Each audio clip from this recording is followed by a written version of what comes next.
I think the first thing I need to do before I start today's video is just say a massive thank you. I haven't actually been checking this channel, obviously, in over a month, and I didn't realize what had happened to my very first video on this channel, which is the 4 pillars of AEW. I don't have words, really, to explain how I feel about the response. I can only say thank you, and I really hope you guys enjoyed that video because I really enjoyed making it.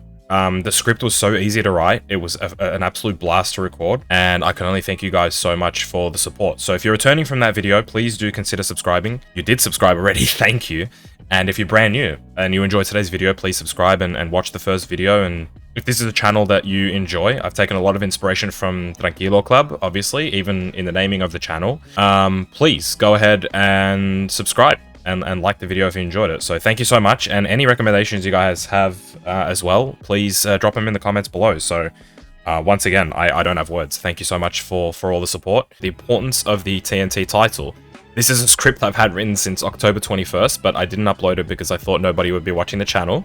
Every top wrestling promotion in the history of the business has had multiple championships in its company at a single time at one point in existence. NWA with its television title, WWE with their Intercontinental title, or WCW's Cruiserweight title. I even think one of the all-time great secondary belts at one stage was TNA's X Division title. It may not be as overstated as it should be, but secondary titles are essential for the success and growth of a wrestling company and its performers. The reason these titles are important is the versatility that they bring. The mid-card division, or so it's called, is one of the hottest melting pots of competitors you will find on any wrestling card. You have up-and-coming talent, experienced veterans, and big names. Guys that are fantastic wrestlers, but aren't quite ready for the big time. The competitiveness is palpable in this division because anyone who can win that secondary title is staking his claim and proving himself as a capable and competent champion. Enter AEW's TNT title. When the TNT title was introduced, I was not impressed. The initial title was so damn ugly, I couldn't bring myself to take it seriously. I understood that it wasn't the final product, and obviously during COVID, this could be accepted. It's safe to say my opinion of the title quickly changed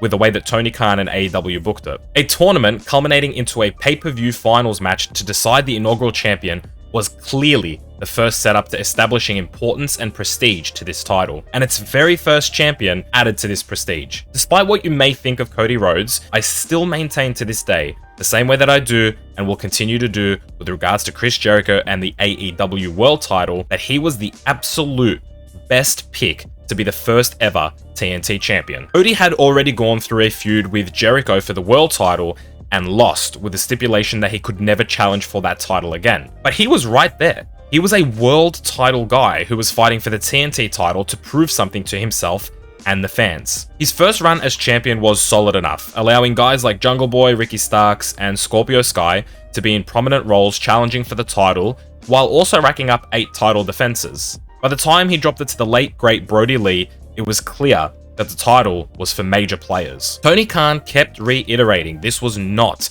a second title, and it showed that he truly meant that. I will always look back at Brodie's run with good memories, despite the reign only being 46 days long. His dominant win over Cody Rhodes was one of the first major surprise squash matches, which is something I will never forget. The only part of the TNT's lineage that I disliked to this point was Cody reclaiming the TNT title for his second run. I understand why it happened, but I still wish AEW had the time to play out Brodie's run and eventual loss of the title to who I believe was meant to dethrone him, Darby Allin. By the time Darby won the TNT title, it had been established as a major title to win, in big part thanks to its predecessors. Darby was the first to reap the benefit of this prestige as a young gun, instantly thrusting him into a top AEW wrestler. He had some fantastic matches, including matches against Brian Cage, Scorpio Sky, and Jungle Boy during his reign. It was during his reign that the TNT title began to really show itself as a belt that could main event shows on a consistent basis. In my opinion, Miro is so far the greatest TNT champion to date. The title found itself once again on more experienced shoulders, which was nothing short of genius by Tony Khan and AEW. Miro had more dominant displays as champion, including defenses against Lance Archer and Eddie Kingston. His reign isn't the longest. That belongs to Darby, and he doesn't have the most title defenses during a reign. That belongs to Cody's first reign.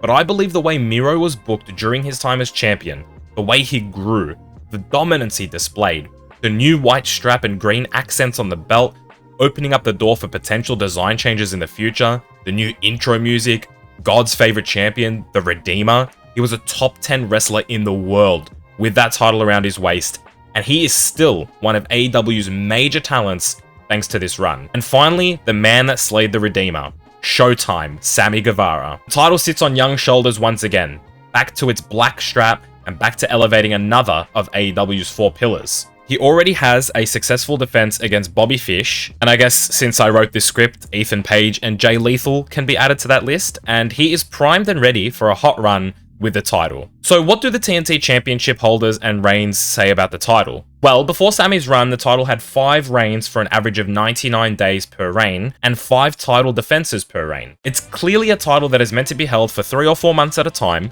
long enough to establish a run and create a dominant champion, but short enough where the title changes hands frequently and keeps the division fresh. That variety in the lineage that you would expect, with a lot of wrestlers getting opportunities at the belt even if it's obvious they won't win it. The quality of the match is usually solid enough, and most of the time both competitors come out of the match looking better. Don't get me wrong, there's been some stinkers that I wish didn't exist. JD Drake, Sonny Kiss, they shouldn't be challenging for a TNT title. I expect every wrestler who's held this belt to be propelled into a more prominent role in the future. We'll be looking back at Darby Allin's TNT title reign the same way we look at AJ Styles' X Division reign. I don't want to jump the gun, but we could potentially be looking at Miro's reign the way we look at a multitude of Intercontinental champions back in the day.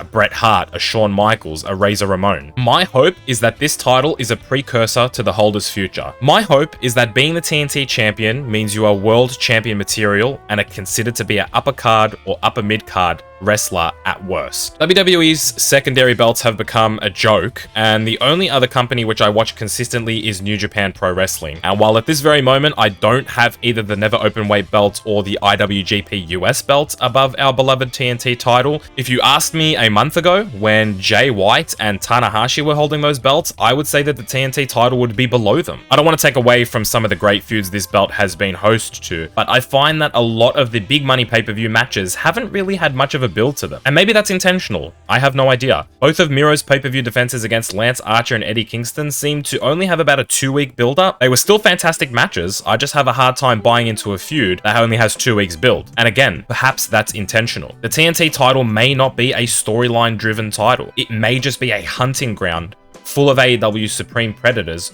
with one thing in mind: taking out their opponent. And in many ways, I don't mind that either. I just wish there was some clarity and planning for the TNT title, because for the most part, I feel it's lacking it. Not the lineage, not the way it's used, not the reigns, and not the people who have held the title, just the feuds for this belt. One thing is for certain, its importance to the company is unparalleled, and I'm sure that it always will be.